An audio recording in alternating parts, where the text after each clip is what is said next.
All right, hello and welcome to another edition of OpenInfra Live.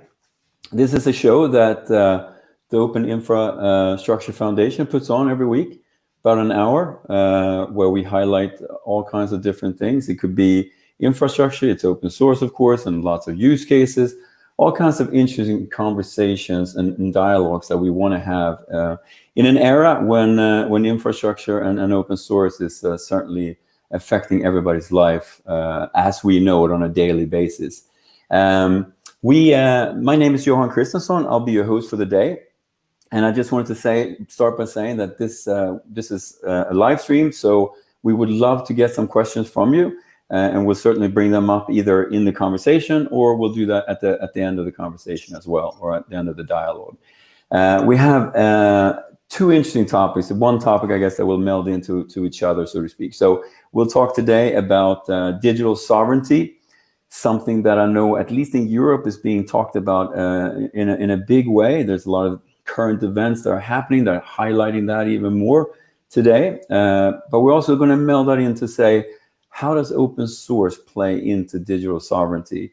And what kind of role will open source play going forward for that? And are there other possible ways for digital sovereignty outside of open source? And to discuss that, I have a panel, a great panel, I would say, where three different people. We have Pierre Gronlier, which is the CTO of Gaia-X.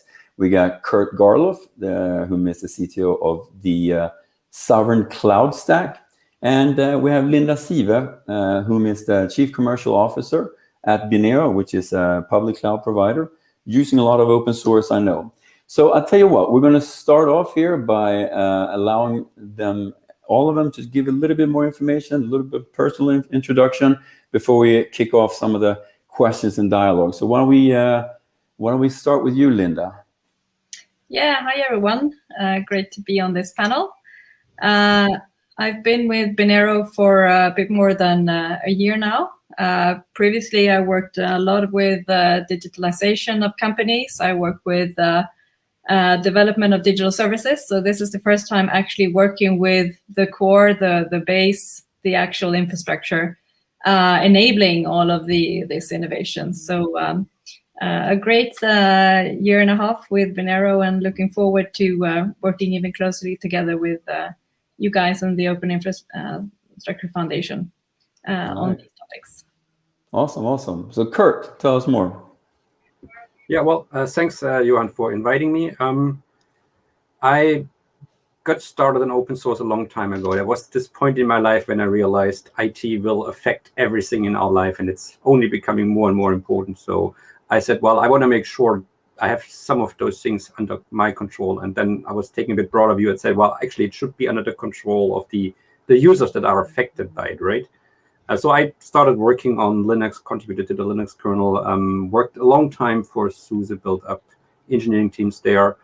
And then in 2011, I shifted my focus to cloud, because I said, well, that's probably the next big thing where we need to make sure we have control and don't lose control to proprietary companies that may have slightly different interests than what is the best for every of their users.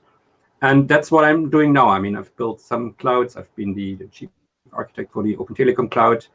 And now with Sovereign Cloud Stack, we're trying to build an initiative where we kind of network some of the providers together to deliver cloud infrastructure together, to build it together, but also to build operational things together. All right, thanks so much. So maybe to kind of hand over to Pierre. All right, that sounds perfect. Pierre, jump in there. Thanks, Johan. Yeah, thanks, Kurt. My side, just a French guy living in the north of France. I've worked in many countries, including India, Yemen. Last one was Estonia, where I lived 5 years. At the core, you have a software developer, work there in a real-time system, Skype for Business. Grid computing when I was working at OVH Cloud, so deployment of a lot of infrastructure. Big fan of automation, probably because it's scale, but also because I'm lazy. Used a lot of open source software, so I'm used to deep dive into large source code when required, and otherwise to do reverse engineering. Super excited to be there, and yeah, I have joined Gaia-X as its CTO last March.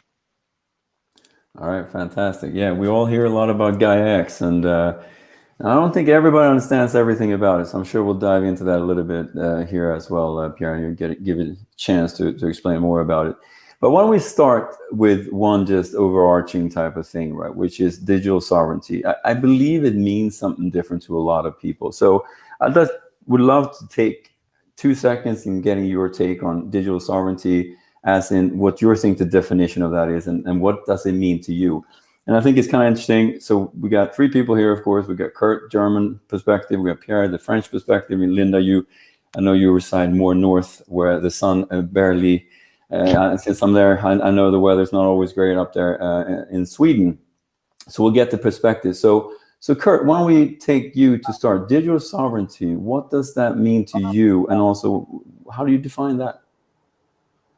Yeah, so I mean, to try to maybe put it short, I think there's 2 main aspects. One is, I think a lot of the IT systems that we build today are really built around data, processing data, having access to data, analyzing data, building business models on top of data you have available. So a very important question is, who controls access to that data? Is there a way to kind of manage that? And I would connect the second question to that. I mean, building the systems that work with the data, do you have the technological sovereignty to understand, so you can change those systems according to your needs, you can build them, you can create innovation to kind of build on that data and build systems that do a better job, a different job in data processing. So those are, I guess, the things where I said sovereignty is the ability to have control over the data and over the infrastructure systems that deal with the data. And so that would be the summary. So in your world, are there different types of digital sovereignty, so to speak? You have a technical aspect, you have maybe higher levels of that, or is it all of it, the data, the processes, and the tech? I mean, ultimately, you would want to aspire to have all of that together. I don't think you can, on the long term, have maybe control over data, but not have any control over the technology that works with the data, because I think that won't work on the long term. Yeah, I would agree with that. All right, so Linda, what's your thinking there about digital sovereignty? Yeah, well, Kurt, you mentioned the word control, and I agree. I think it's a lot about control, and depending on what type of person you are, the word control can be either positive or negative. But if you see it as independence, perhaps, and the ability to do and act in a way that's good for you, it could be you as an individual, it could be a company, it could be a public authority, or an entire country even. So to me, sovereignty is really about being in full control. And obviously digitalization, it's about data, and you need to be able to be in control of your data. For me as an individual with data integrity, but also all of those layers that I spoke about earlier, the companies, the society in a whole. And it matters a lot, because we can't be dependent on others when it comes to technology. It's the core of our society. It's a matter of national security even. And today we can see that national security issues take place on sort of the cyber arena. So digital sovereignty is about being smart about who you give control to. And to me, sovereignty, if you want to sort of the other side of the coin, or to turn the perhaps negative word of control, is talk about collaboration, which I think is what this is about in the OpenInfra Foundation. So control through collaboration, I'd say, is sort of key to achieving that digital sovereignty, I'd say, to sum it up. All right, national security, yeah. It's broad, and it's becoming something that's even broad, I would say, as we move forward. So yeah. Pierre, in your mind, what's the digital sovereignty, and then how does it relate? I will define sovereignty as the other said, being able to take a decision, being able to take to have the choice and to be able to choose what choice you want to have. I will abstract that not only to data, but also infrastructure, licenses. We can recall what happened, like I think it was 9 months ago when the last US administration said to a giant in China, Huawei, sorry, but you cannot use any more software being produced in America, Google. So Huawei basically lost any type of digital sovereignty. It's not about data, it's just being able to use one of the major license they can run on their mobile. You had the same thing during the Gulf War with Intel chips. So it happens regularly over time that we lose this ability to control what's happening within our ecosystem here. So digital sovereignty, that means that, and it's broader than data. Okay. So now if we assume then that, yeah, so if we focus in on Europe, but I do believe this goes way beyond Europe, like, does that mean we're going back to, for the last 20, 30, 40 years, it's been all about globalization, right? You have supply chains that, if you cough in Asia, you get a cold in the US type thing. Does your definition here, the control aspect, what does that mean going forward? Does that mean that all countries need to separate again completely? Or do you see this global world being able to continue and yet have that control? Or Linda, what do you say? Yeah, definitely. So for me, really, I go back to the word collaboration, but I think it's about formalizing that collaboration, where I think in the IT world or the digital world, I think collaboration has been from day one the way of working. But I think now that needs to sort of formalize out into the broader society in terms of politics, regulations, etc., so that we don't get this perhaps naivety of technology or technology providers or anyone who's in that sphere, just to leave it up to them, to us, to solve everything. Everyone needs to work together. All of the layers of society need to work together to achieve this. So that's why I think these sort of more formal ways of collaborating in actual organizations or initiatives are crucial, because we can't all, go back and start playing defense too much on our own individually. That's not going to work.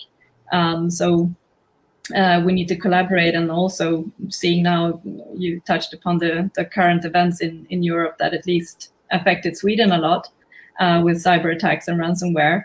Obviously, there are other powers and sources out there collaborating to do not so great stuff. So we need to collaborate on the other end to achieve actual innovation and growth and prosper.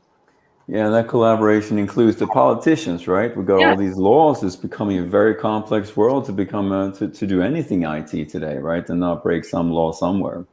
All right, so listen, I think that sounds great. Control is the name of the game, I guess. For the good of control. Control doesn't necessarily, in my mind, sound great.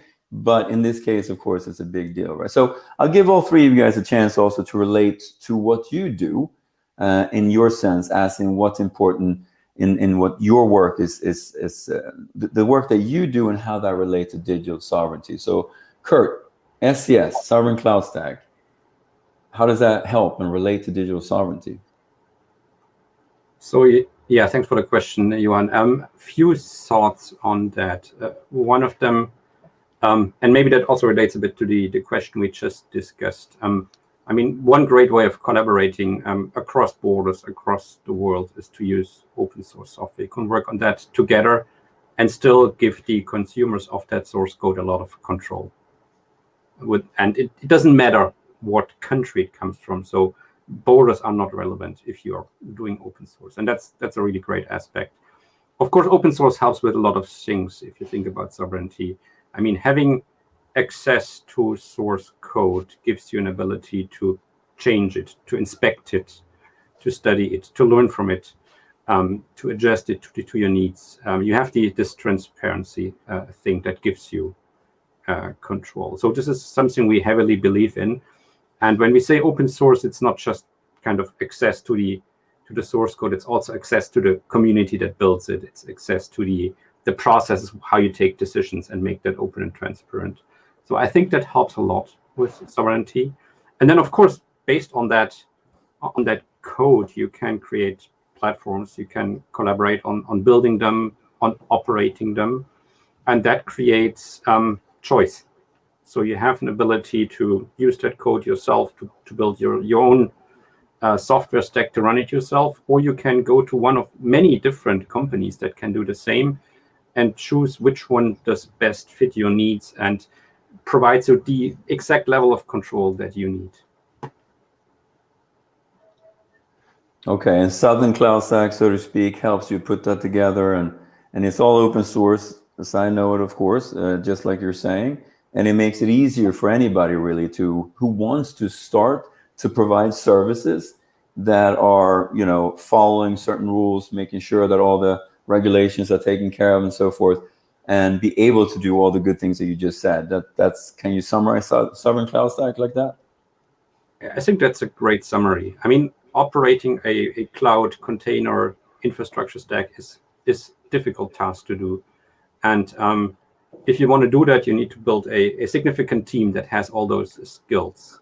If you do that alone, you need to be a significant company in order to do a reasonable job. For sure. If you do it together with others, and we're trying to kind of organize that network, you can do it with a reasonably sized team, and you can then concentrate on some of the innovative, special things that you want to do, and you don't need to solve all those problems yourself.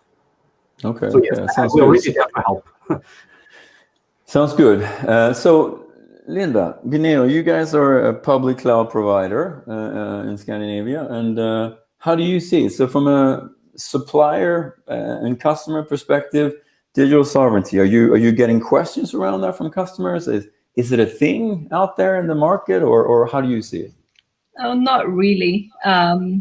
Obviously, I mean, today, mostly what it's about is just bridging the gap between the expectations on innovation and speed and existing IT. That's what it's about for most people that we talk to. They just want to know how they can develop faster and better. And so obviously digital sovereignty is not on their agenda. But I think awareness is increasing, especially connected to recent cyber security attacks and ransomware, at least here in Sweden, where I think people are beginning to connect the dots, perhaps, that it's not really that great to depend on too few suppliers. It's not really that great to depend on suppliers and providers that are not local, if I want to use that word, on Europe, to our legislation, to our way of doing business, etc. So obviously people working in IT, they've been in a global community for a long time, so they know that it's vulnerable, that there are vulnerabilities, obviously, but I think the speed of innovation is everything is happening so quickly now that I think if they don't have to think about it, they prefer to sort of they just have to keep on running. So I think that's why it's so important for us as a provider to be the ones taking that responsibility, because we're providing them with the services. We have to make sure that we think about it, because it shouldn't really also have to be for the customers to really dwell too much on that. So in your mind, is digital sovereignty maybe something that nations are thinking more about right now on a grander scale, bigger level, or like your customers, is it more like, listen, GDPR, the laws, there's certain things I got to take care of here and now, digital sovereignty is a little further away from my agenda, so to speak. Is that right?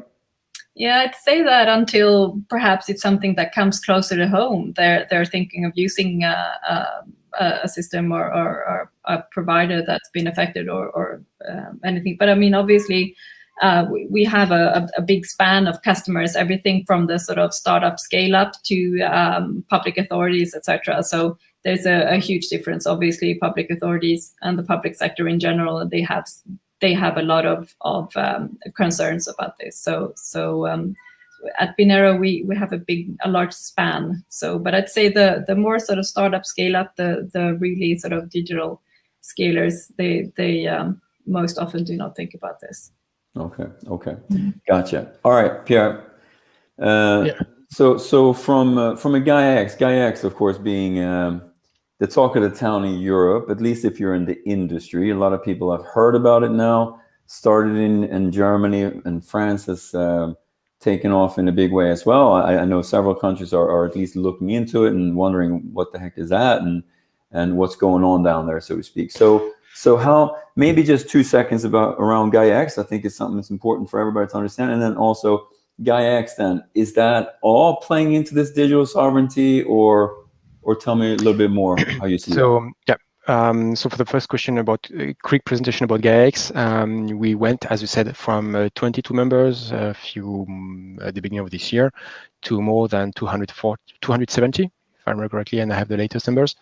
We do have companies from most of the all European company. We have 14 national hubs, so more than half of all the European countries, and we have also companies that are not all European members.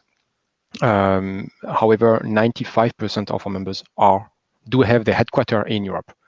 So even if we have non-European members, 95% of them are based in Europe. So we still have these strong principles on European values.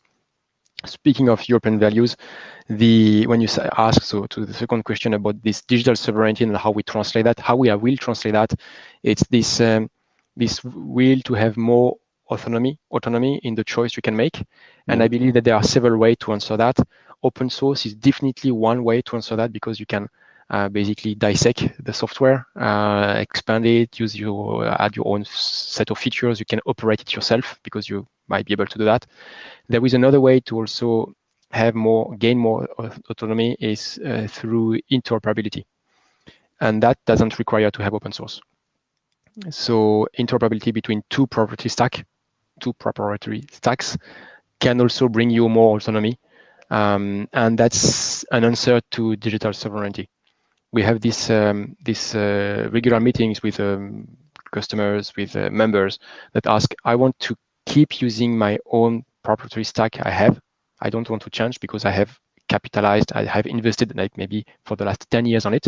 I have trained my employee on that. So I don't want to do that, but I want to make sure that in case something happens, I can migrate that workload to another place. I can change cloud providers. And this interoperability and the ability to move workload, to move your data with that's a way to gain digital sovereignty without open source. Yeah, because of course, digital sovereignty, it's not just technology, right?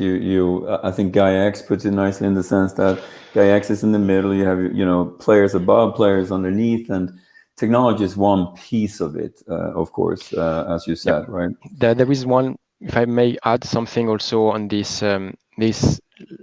If we look back, like what we had 40 years ago, 50 years ago, it was Web 1.0, if I may call it, like very centralized with few servers.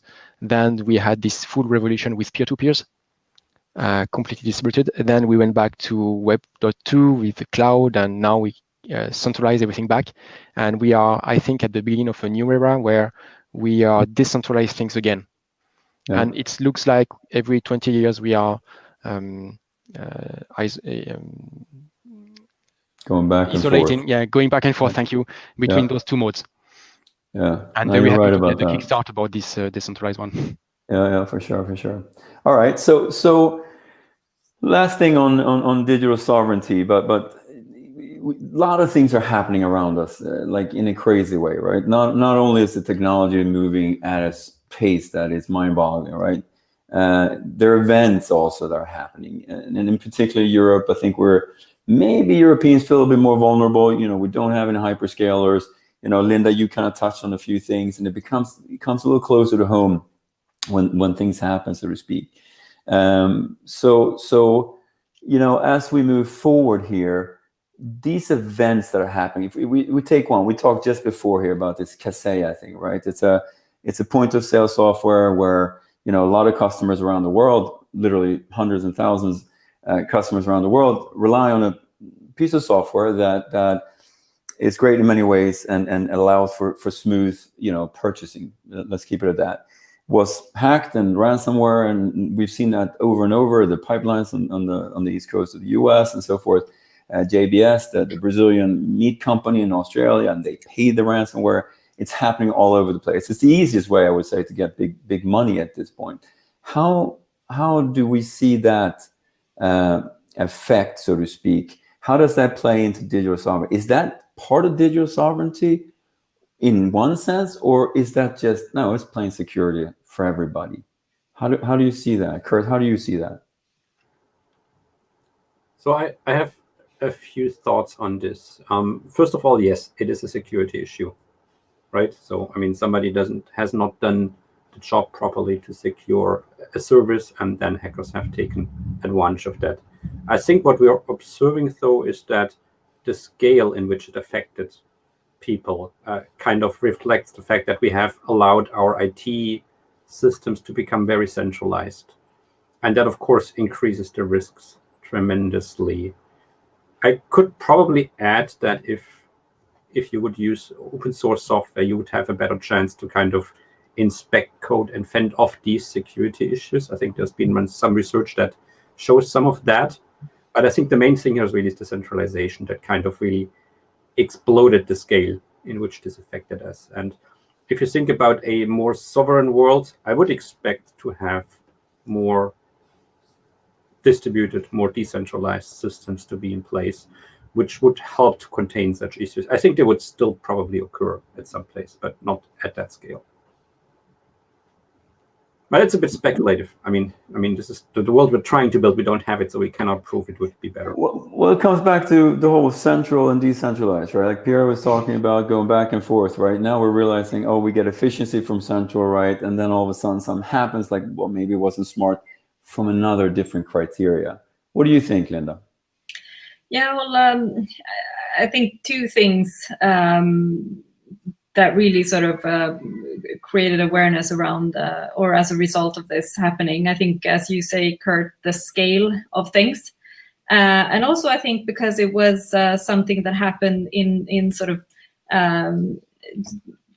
not to a company, to private citizens, because it was a food chain, and it affected everyday life. And I think that's what makes it perhaps a bit more real for people. And I think perhaps that's why also people are now perhaps beginning to connect the dots, that this actually has to do with national security. It actually has to do with the issue of digital sovereignty and being able to be in control, or to talk on the positive side, to being able to act independently the way that we want to continue to live and have the society that we want to. So I think, I mean, people working with this have always known that you can be targeted, and digital sovereignty, I think now people are aware that now you can target an entire country.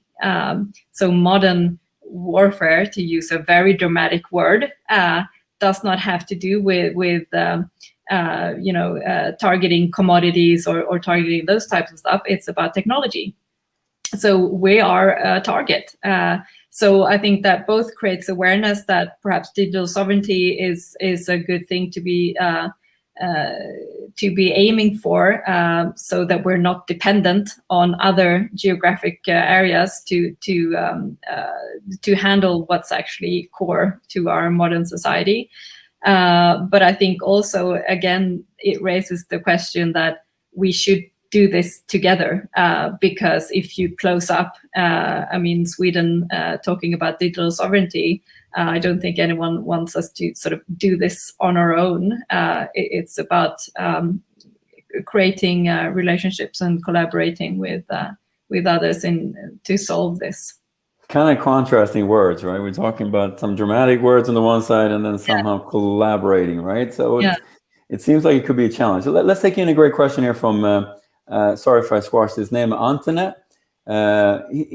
He's wondering if, so data privacy, as we all know, is of course a huge thing, and we're all in, the midst, I think, of both learning.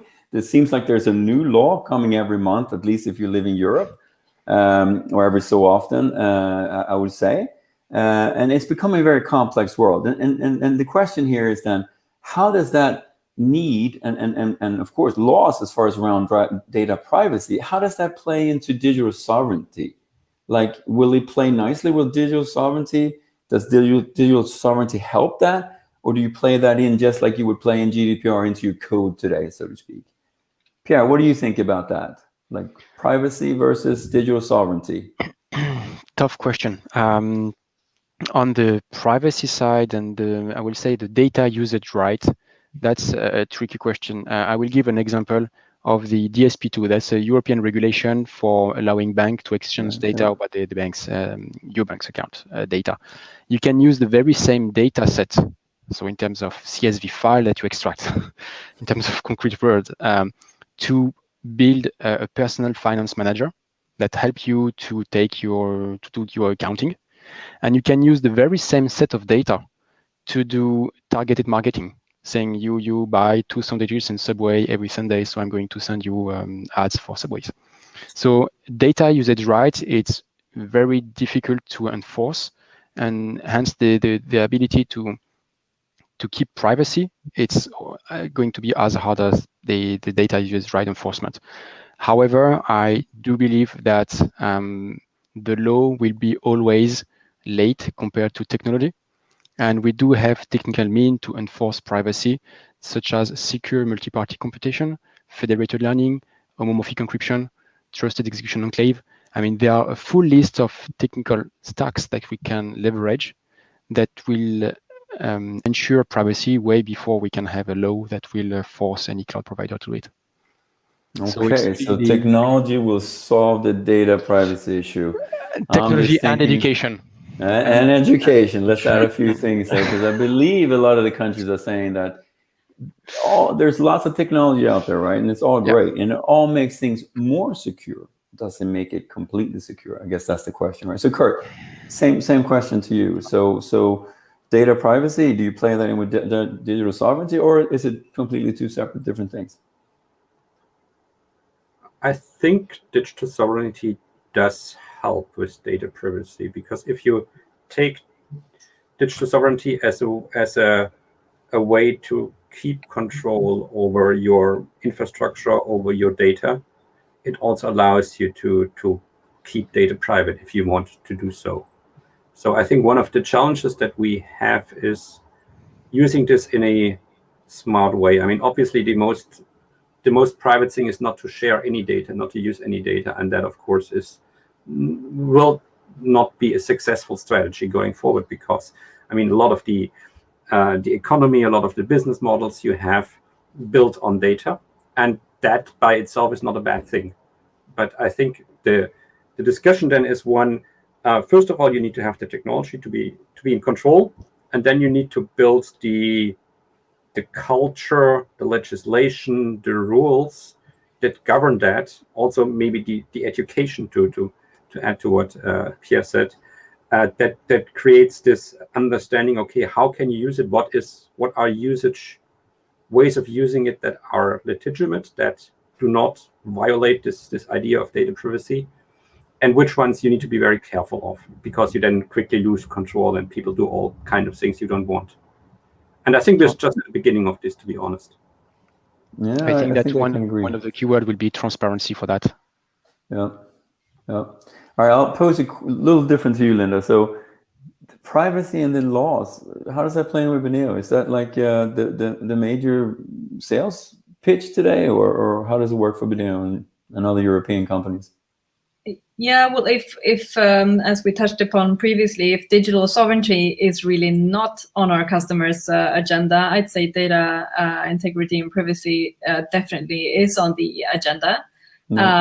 Either because it comes from their sort of beliefs and corporate values, or it could be enforced upon them. Some of our customers deliver digital services to the public sector, and quite frankly, they're not allowed to continue to do so in Sweden right now. So they'd go out of business if they didn't move to a European or EU legislation cloud provider. So yes, it's very much on the agenda, and I think I mean the common trait for all of our customers is the will to sort of move forward. That's what they want to do. Some people perhaps are a bit annoyed with the whole, as they perhaps see it, debate over integrity and data privacy. Some take it as just the way of the world, and we just need to find a way to move forward and find other providers that can help us do that. So, yeah. Do you find the laws and the new laws, that GDPR being, of course, one of a kind, right? But there's a lot of new laws. You know, we mentioned other requirements. Pierre pulls in PSD2, and it's just flying left and right. Are customers, are they overlawed? Are they getting too much? Are they understanding it? I think they're understanding it. I think it's the understanding comes from the fact that, I mean, the laws often reflect sort of basic culture or a way of viewing the world. I mean, obviously, America has their legislation based on their belief on what makes their citizens most secure, and in Europe we have a different way of what is security and integrity for our citizens. None of them necessarily, depending on which sort of side you're on, are good or bad. It's just different ways of viewing the world. So I think for some of our customers, it's just a way of sort of, this is the way that we do things in Europe. They're used to it. A lot of them comes from sectors that are heavily regulated anyway, in terms of, it could be they're used to it, so to speak. Health services providers, banking, etc. So they're pretty much used to it. I think the ones that have previously perhaps not been so regulated, they're not working with sort of sensitive data in any way from beforehand. They might feel a bit restricted with.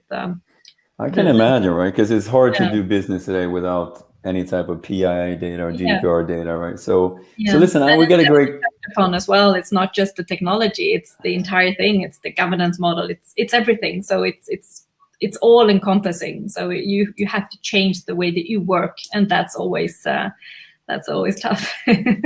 I mean, I think that's one of the biggest things, right? I mean, to follow the laws, you have to make changes, and making changes, we all know, is difficult. So we have a great question here from Manik Sadina. Do you think that some policy or regulations should be drafted to push digital sovereignty? I find that very interesting, right? Because there's a fine balance. You know, Europe is now kind of, you know, on this verge of, like, you know, nobody wants protectionism, right? We all have seen great things come from the world that we've lived in, at least I've lived in, so to speak, right? And at the same time, you know, I know Europe, and I'm pretty sure a lot of companies or countries as well, along with Europe, feels very vulnerable in this new digital era where some companies control all of it.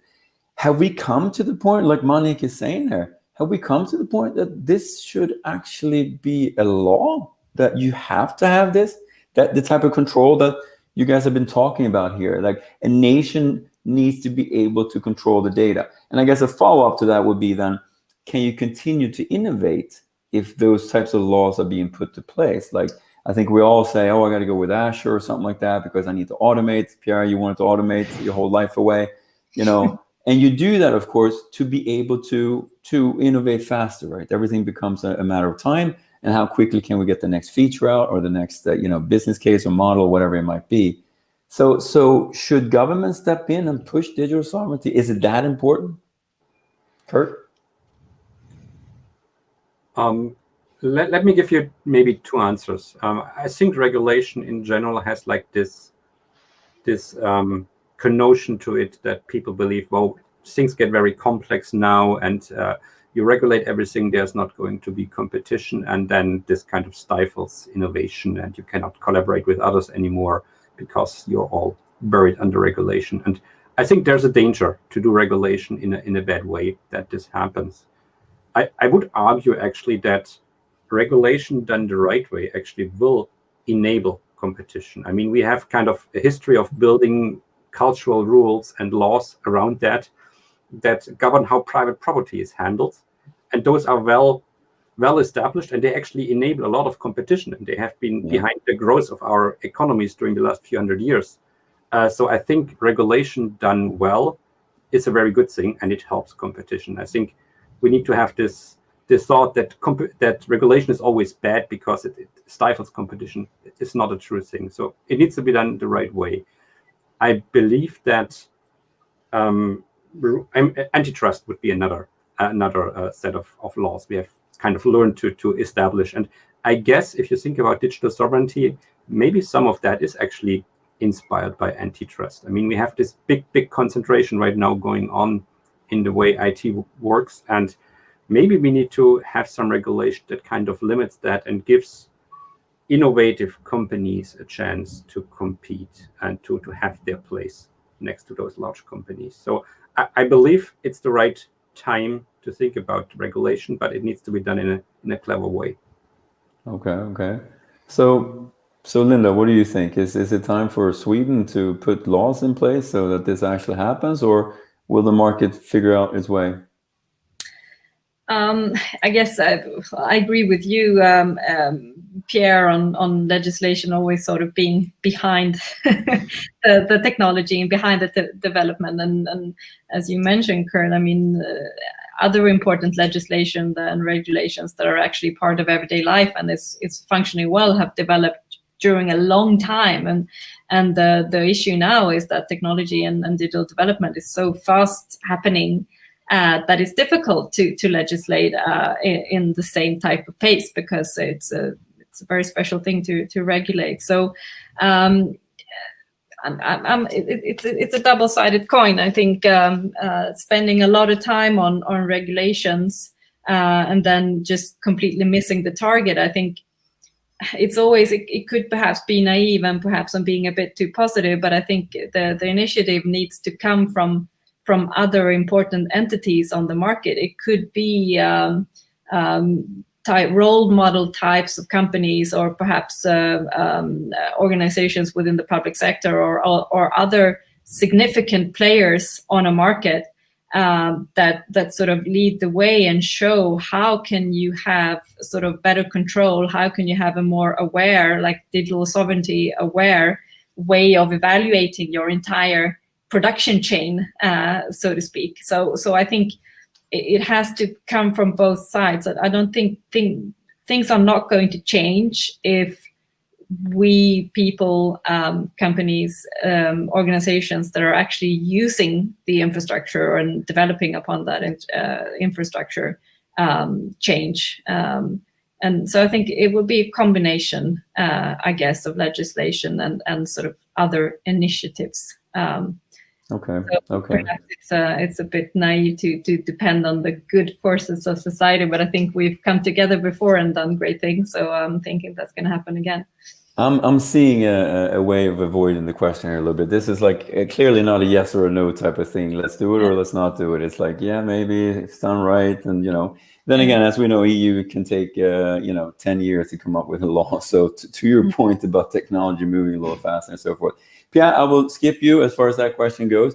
So we'll move into a little bit of open source. Time flies when you're having fun. So just want to make sure we move on. And I do want to ask you guys a little bit about the future as you see it. You guys are represent some cool areas of your organization, so to speak. So we'll get into that as well. But so Pierre, open source.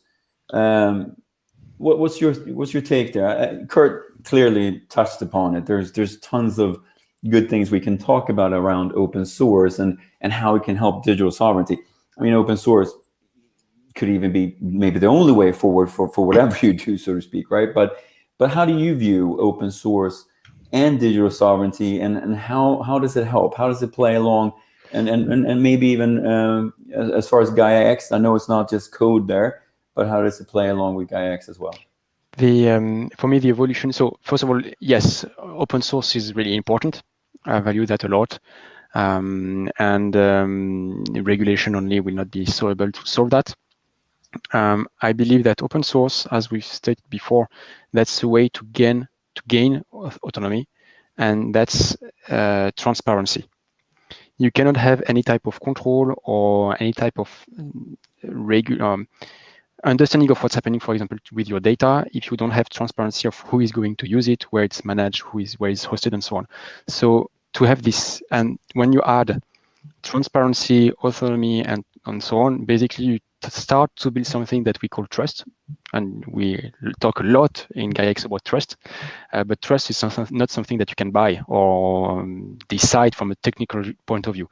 And this is something that, Linda, you said, that's the entire way of the governance model that needs to change. And the way you think about how you will do business needs to change. If I have to summarize Gaia-X in one technical sentence, that will be, at least for the version 1, meaning the first year, that will be a transparent access to structured and verifiable service description. That's all. Transparent because you want to know what's happening. Structured because you want to be able to compare apples and apples. Otherwise, you have no way to have interoperability, for example. And verifiable because if you claim that you are certified, yada, yada, you want to make sure that you are really certified by what you claim. And for me, the evolution of this open source thing will be, the open source movement will be which governing model you put with software in general. And I believe that we need to be way more open and transparent than what we do right now. And that's what Gaia-X will do. And so pitching a bit for myself, but no, of course. But would you say that open source in and around infrastructure right now is even more important than open source in general? Or I'm talking about digital sovereignty. Yeah. So digital sovereignty, as we said, there is several layers. Open source, that could be your application, so your software. Is it like that the BIOS that you have on your motherboard? Is it the BIOS that you have on your hard drive? You can have everything which is open source until the OS, and then if you have private closed source code BIOS or bootstrap binary code, basically you're doomed. I mean, it's either all in or nothing. I mean, of course, we cannot be so binary and black and white, but digital sovereignty, you always need to put a cursor of where you want to stop. I mean, where you accept to delegate the trust to someone else. That's this notion of trust. Basically, as long as you don't trust, I think that open source is a great thing, and that at some point you need to delegate that trust to someone else. Okay. Kurt, what do you think? Open source. You kind of started a little bit there, as in why open source is important, but I think it's worthwhile reiterating it. I think it was some great words. So why don't you just elaborate how you see open source, digital sovereignty, and the combination? Yeah, I kind of touched, great question, Johan. I kind of touched already on the aspect that you have transparency into the code. You can change it, you can investigate it, you can learn from it. I think that's important. If you look at reality of large software projects, some of that is theoretical because there's so much code out there, you will not be able to kind of do all of that yourself, right? So in the end, I think it's what you do is kind of you look at the people that do it, you can inspect some of the work they do, and then you know, okay, I can trust these people, so I don't need to inspect all of their source code. And you understand how those communities work. You see those communities are transparent. So you have, you start trusting more in the process and the people that build it than just having the ability to look at all the code yourself.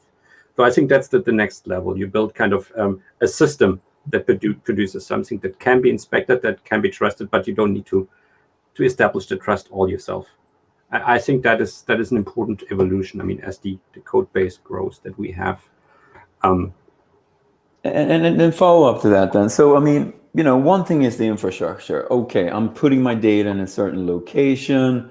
I have, to Pierre's point, technology all around it. It's encrypted, it's everything.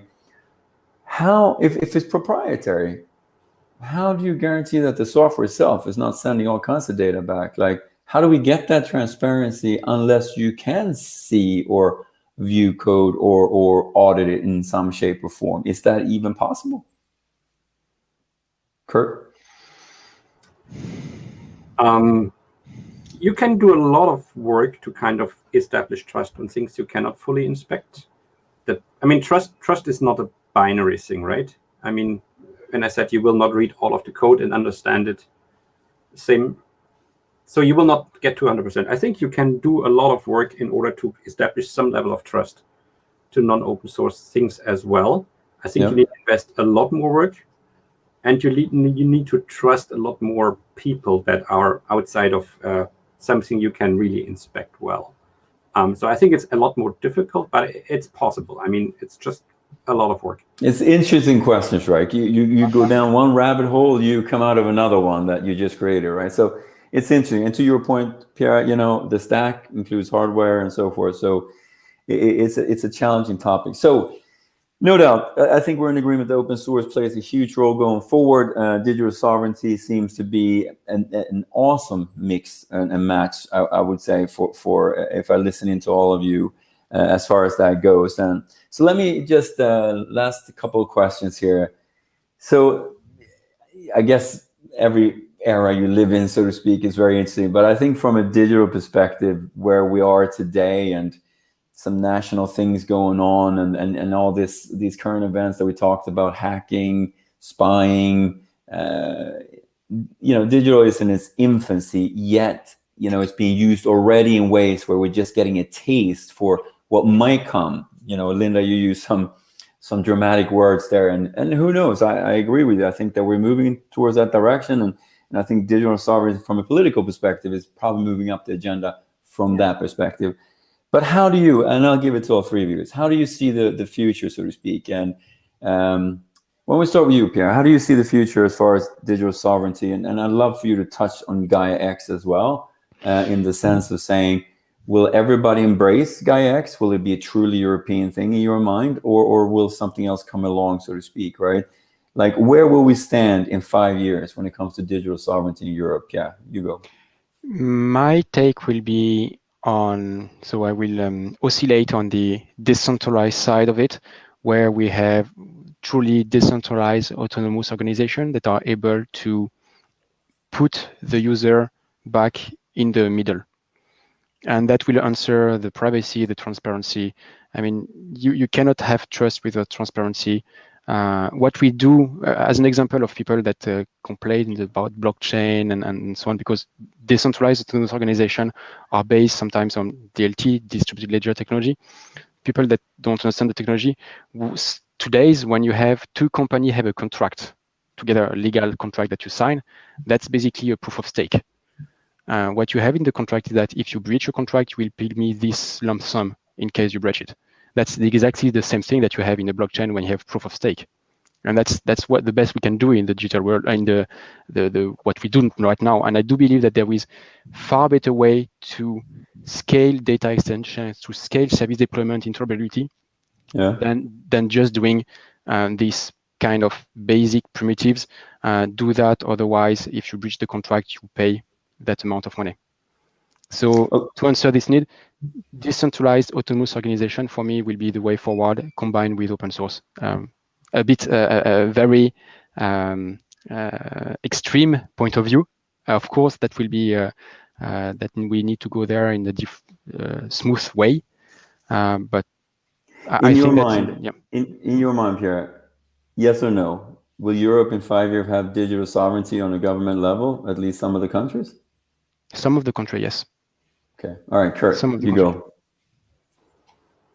Yeah, first question, and then we do the second one.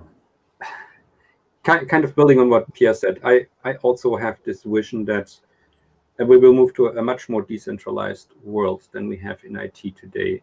So I have this idea that we have lots of different infrastructure environments, clouds, container environments at the edge, in data centers, somewhere in the middle between those in the continuum. And they're using some of the same open source software tools to be put together. And they're built in a way that they interoperate. So you can actually move between them and use them as one large virtual infrastructure. And you don't need to rely on a central entity to kind of provide all your needs from edge to global data centers, but you can actually consume that from many different sources, but those sources collaborate on how to build these stacks, how to operate them, and on kind of making sure for the users it really works. It's compatible, it's interoperable, and often really builds on very similar software, or some of them, I mean, collaborate and build exactly the same base stacks and then put some differentiation maybe on top. Okay. And on the second question there, 5 years out, yes, no. Will Europe have we achieved digital sovereignty in the way you define it? I think we will be in the middle on our way to get there. So we will not be at the end goal in 5 years. And before I move over to Linda, of course, I listened to this control thing. Is blockchain going to be part of that decentralization? Kurt? Oh, sorry. I don't know. I think blockchain has a few very, very good properties, like the ability to establish trust without having all the people come together and somehow have another way to establish the trust. So I think it's going to be part of it. It can help it. But I think right now, talking to people about blockchain, I think 95% of the people talking about it don't really understand it, including myself. So I think that's a problem we need to overcome before it can be used to really help. Yeah, that's interesting, right? Because it's a trust issue, right? And we mentioned that you got to earn it over time. Well, maybe with blockchain, maybe we don't have to have that time. Again, in the essence of speed. All right, we'll leave that. So Linda, what do you say as a public cloud provider? The next 5 years, how do you view that? And I think from your perspective, of course, it's digital sovereignty. From a broader perspective, the laws and how that plays in. Where will Europe be in 5 years? Well, I mean, I've touched upon it before, but the most sort of sought after, what we encounter at Binero when we talk to different customers and with the market is their will to move forward. And I really do hope that with the emergence now of this entire new sort of industry, where organizations will actually be able to move forward and forward in the sense of modernizing their ways of working by moving, for example, to the cloud. It will be a real possibility. It is even now today, and I think the awareness is increasing out there that we can actually move forward if moving forward means going to the cloud. With a local or EU compliant or regulatory accepted provider and other complementing infrastructure in different types of hybrid solutions. So I do believe if we will be entirely there in 5 years, I mean, things move fast, but I think in the speaking of this big project or task or goal, 5 years is probably a short time, but I do think that we will be on our way, at least in more and more organizations being aware that it is actually possible, it is necessary, and it's not just about the negative side of things, the control or making things more secure. It's actually about becoming more innovative, being independent, deciding on your own journey, growing the way you'd like to, and working closely together in doing so. I think, you know what, that's a great addition there. In the midst of all this, and I realize it's super important, in particular from a national perspective and so forth, but let's not forget where this digital transformation that we talk so much about, where that came from. It's all about innovation, right? In a digital world, we need to be able to act faster, and that's where that comes from. So question to you there also. So in 5 years, Linda, will Europe have, do we have what we would call digital sovereignty in place? Close, I'd say. I'm not really the one to judge. I'm looking at other people here on this panel too, and thinking that perhaps together we would be able to do it. But it's not really my expertise to say so. All right. So listen, we got a great question here. So before we end, I definitely want to just make sure we get this one in. So from an open source perspective, we got a question from Patrick Arlos, and he's asking that has it not become more and more difficult to get into open source? The basis is set very high. Will that make it even more difficult in the future? So only select few will be able to join and actually work on open source? Or how do you guys see that? I'll leave that for Pierre and Kurt to answer. Let's start with you, Pierre. No, I don't think that will be harder and harder. I think that I used to deep dive in the source code of priority software in the Linux kernel, where I had patches also in VMware tools, in Cisco tools. Every time those are huge code base. property or open source, as long as you are motivated and you have a meaning for doing that, you will be able to deep dive there. Yeah. And Kurt? Just agree to what you say, Pierre. I mean, you will not try to digest the whole code base at once. You will have your little column that you're interested in. You'll start working on that, investigating, understanding.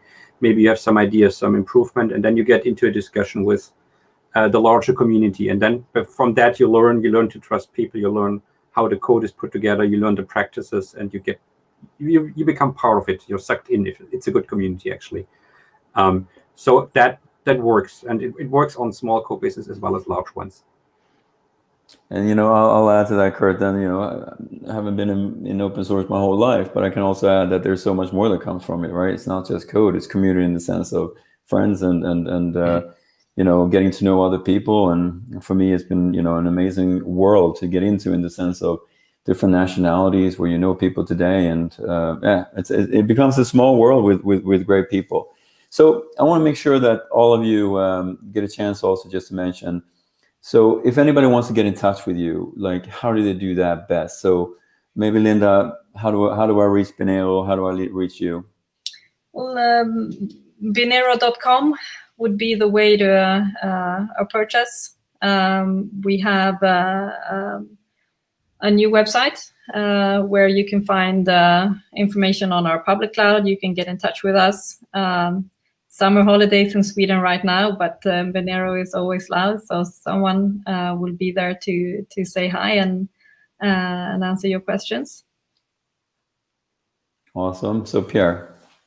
Gaia-X website, or my name first name dot last name in any search engine, and you will find a way to contact me also. All right, Kurt. I have the same luxury that my name is not very, does not occur very often in the world. We have a website, scs.community.